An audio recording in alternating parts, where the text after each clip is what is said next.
Howdy, it's me, Medicated Mark, coming to you from the bunker system located underneath the Art Villa found somewhere in the jungles of the Midwest. And it's been 2 weeks, so therefore I have a stack of records. I stopped at half price, full price, super high price books today and found 2 or 3 things of interest in their collection. And what else I got here? I've got some stuff from eBay and just a variety of sources. So when I was in half price, full price, super high price books, I'm against, kind of in the corner of the store, down. They put all the cheap stuff at the bottom, so I can't really see anybody. But I heard this guy asking this clerk in a loud voice about some sort of Star Trek episode, and he had a vocal tick, like it was just so I didn't get a chance to see the guy. Apparently he was there with his mother, but he was really kind of actually charming. So something like, I'm also interested to know where you keep the adult comics. The clerk was so soft spoken I couldn't hear him, and then the guy says, well, you know, I'm old enough because of my hair. I don't know what that meant. I didn't see the guy, but it was pretty funny talking about the Star Trek episode with Leonard Nimrod. He knew the details, and then he saw one that he thought looked like it. Anyway, so he went on and on with the clerk over all this stuff, and then they're checking out in line, and I hear his mother say, well, he only no, first of all, she says, what's your last name? And the kid said, well, something. He goes, what's your last name? And she said, Bartholomew. And then his mother describes about the name going back for generations. It was pretty interesting. So after all that, and the kid's asking the clerk questions at the register, and then his mother says, well, he only has $4. She said $4 to buy whatever he wanted. I don't know. And so the bill came to like something like $3.12 for whatever he bought. And said, you have 12 cents, Bartholomew? And he says, well, wait a minute, I've got a dime and 2 pennies. It's pretty cute. So anyway, the leak, I spent 2 days working on that leak, and then it leaked. I can't believe it. And water came in really bad in the kitchen, and it's done this before. Well, it's been years. I wish I would have caught it before it wrecked the drywall again. But when I was working on the box from the outside, the inside looked good. But when I got up on the roof, I saw that there was a seam right there where the gutter is, that it split. I could see it immediately. So I had all the gummy, rubbery, super glue and mesh stuff and everything from fixing the outside of the box, which was also leaking. So we've had some rain and it's been good. So, but if I just caught it just a little bit sooner, I would have saved myself a lot of trouble. It was 60 degrees yesterday working the garden. It's just not interesting. But it's early. It's pretty early February to get a garden day in around here. But the daffodils are starting to come up, and the irises are peeking up, and lilies, and so. But we're getting some really super bad cold here in a couple of days, I think. Right now it's sleeting. Okay, let's go straight to the records. It's not going straight to the records because you talk too much. I put an interesting album right on top from Bethlehem, Microcosmic Sound. It's Frances Faye sings folk songs. Well, I think this was the only high-priced book. Well, probably not that bad. It was $4, all right? At half-price books. Yeah, it's like folk songs. Not really interested, but it was a fun cover. I hope I don't have it already. It's a great piece of art, sort of primitive-y looking. 1957 recorded, but Frances Faye was a jazz singer, right? At least that's what they say on the back. There's a lot of copy. Wait a minute. The cover painting is by Frances Faye. No, it isn't. It's of Frances Faye by C.V. Calderwood. Nobody knows who he is, right? Oh boy. Anyway, let's see. Recorded in 1957 in Hollywood, California. Mel Lewis on drums. Howard Roberts on guitar. It's interesting. Let's see if there's anybody else in here I recognize. Maynard Ferguson on trumpet. It's going to be pretty interesting. You know, like St. James Infirmary and Lonesome Road, Frankie and Johnny Greensleeves. I don't know if I'll feature anything from it. There's some other good records to be sampled in here as well. This looks like it's going to be horrible, but it's on World Pacific, which is a good label. A lot of jazz records came out of this, and I think this may actually be jazz as well. Chet Baker and the Carmel Strings. Apparently Chet Baker is a horn player. There's a little drawing of him or a photograph of him on the front playing a horn. And one of the arrangers is Harry Bett. So I think that this was Buck. So I think that's going to be good to listen to. Also for $1 is Dave Brubeck at Storyville, 1954. Dave Brubeck. Did I say Brubeck? Probably. Let's see. Paul Desmond bass, Ron Cotty, or Bob Bates on bass and drums. Joe Dodge on drums. A very small Brubeck group playing at Storyville in 1954. Another Ventures album, formerly owned by Rodriguez. I don't know if it was in the bin the last time I was there, but I went ahead and picked it up because it's got I Can't Get No Satisfaction on it. So that should be interesting, although since we featured a Venture song the last time, 2 weeks ago, probably won't feature one this time. Also for $1, it's on Parkway, an album I've never seen before, So Much in Love, The Times, arranged by Roy Strakis and Billy Jackson. On cover. And in the dollar bin, I don't know. Whoever's working, putting records in, they just come up with, they make up everything. They make up the prices as they go along. It's Chico Hamilton, the Chico Hamilton Quintet with strings attached. Orchestra under the direction of Fred Katz. Yes, there's a track on here titled Strange. But that's good. And just because I don't know if it's singing or jokes, if he's telling jokes, I didn't really look at it that much, but it was a clean copy and it was $1. It's Andy Griffith. Anyway, I've listened to some of his comedy routines, Andy Griffith, and he was really, at least the one I listened to was really, he was a really smart guy. He was really bright and really funny. All right, this was an oddity. I haven't quite figured it out yet. It's a book fold. Cinema 76, you think it has something to do with movies in 1976. As I picked it up, it's arranged and conducted by Tony Montola with words and music by Ray Charles.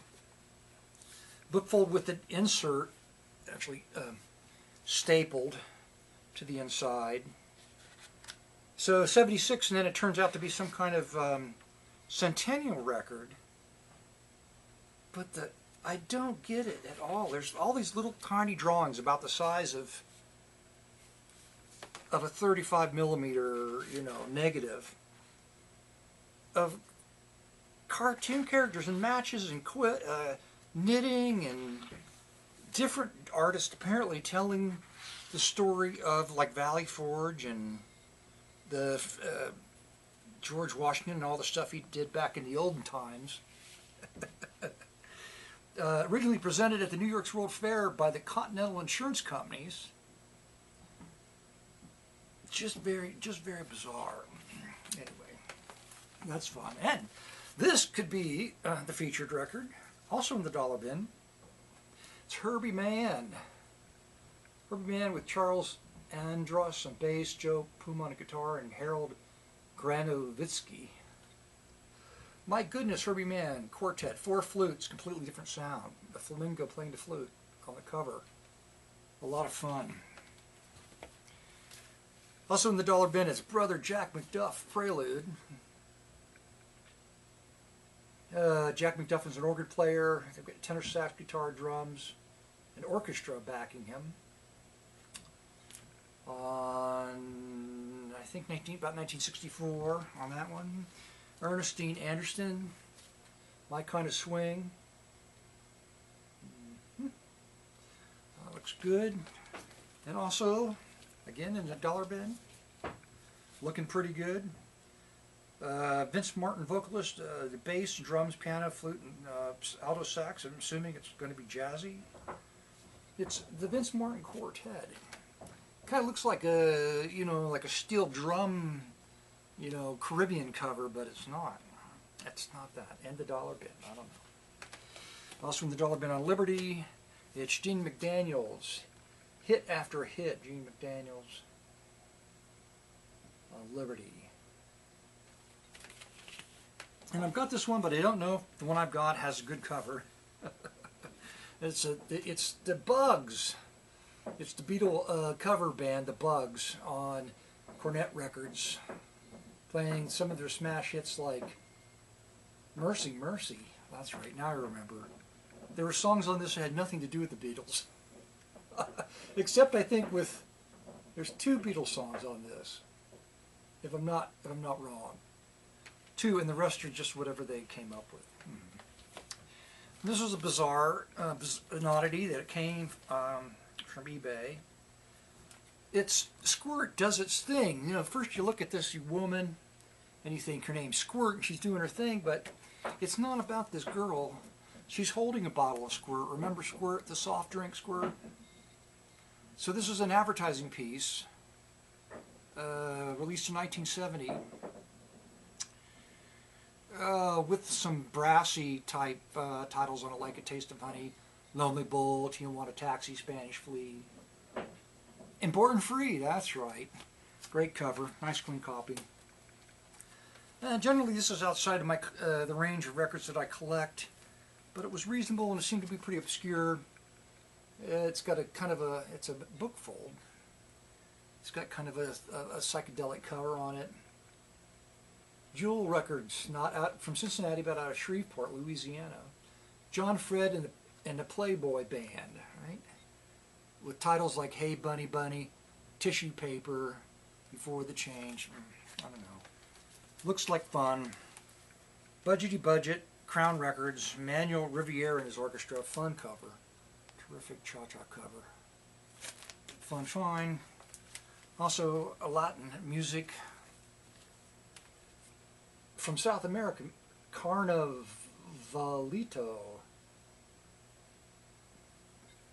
(1961). And an absolutely terrific cover. Organ player Eddie Baxter on Rendezvous. Temptation, really nice cover. There's a cover of Laura on this album. Probably one of my all-time favorite tunes. And To the Thrift Store. So that quality's going to go down now. It's, I'm sure I've got one of these. There's a series of these. 1980, Impact Brass, and Singers. I think I liked it. Anyway, I've got 2 of them. 2 copies that they're not labeled by volume.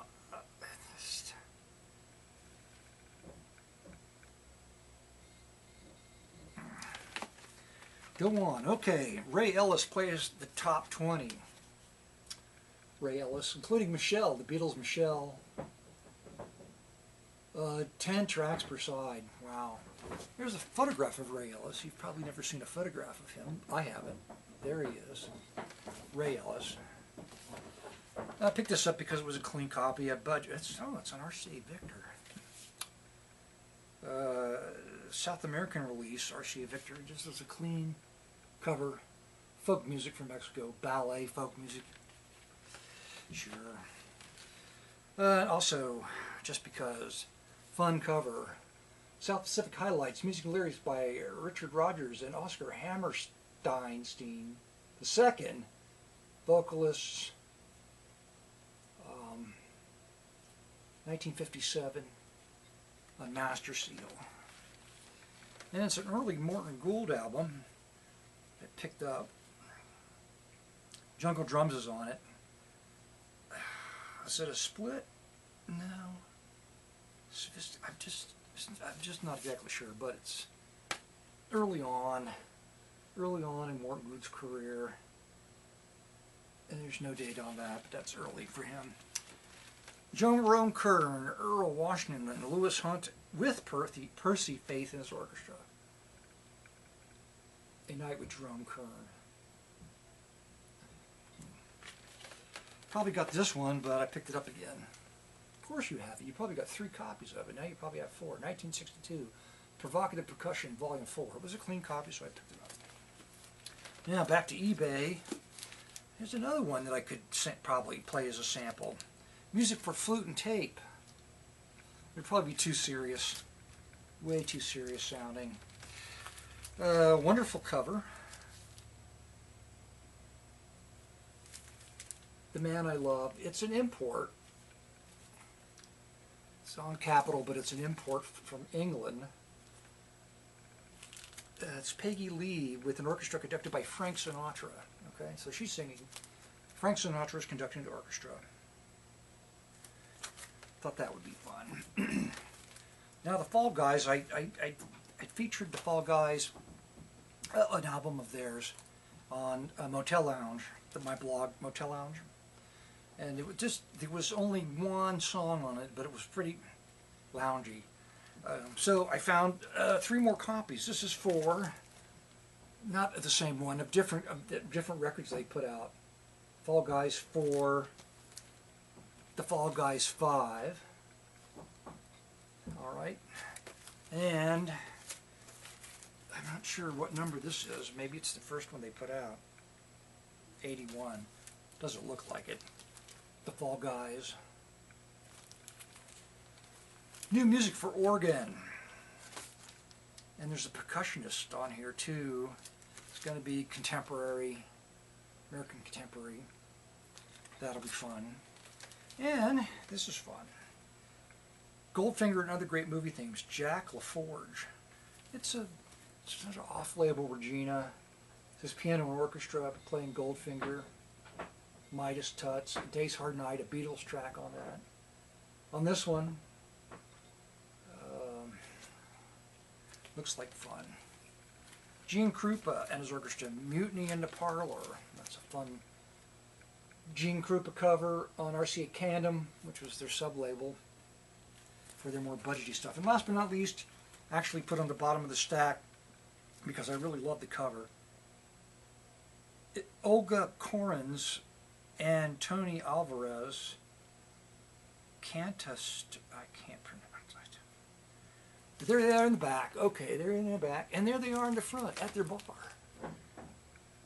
Olga Korin's and Tony Alvarez at their bar, somebody's bar. Apparently they made more than one record. There's 2 other covers on the back. There's really terrific piece of art, a photograph on the cover.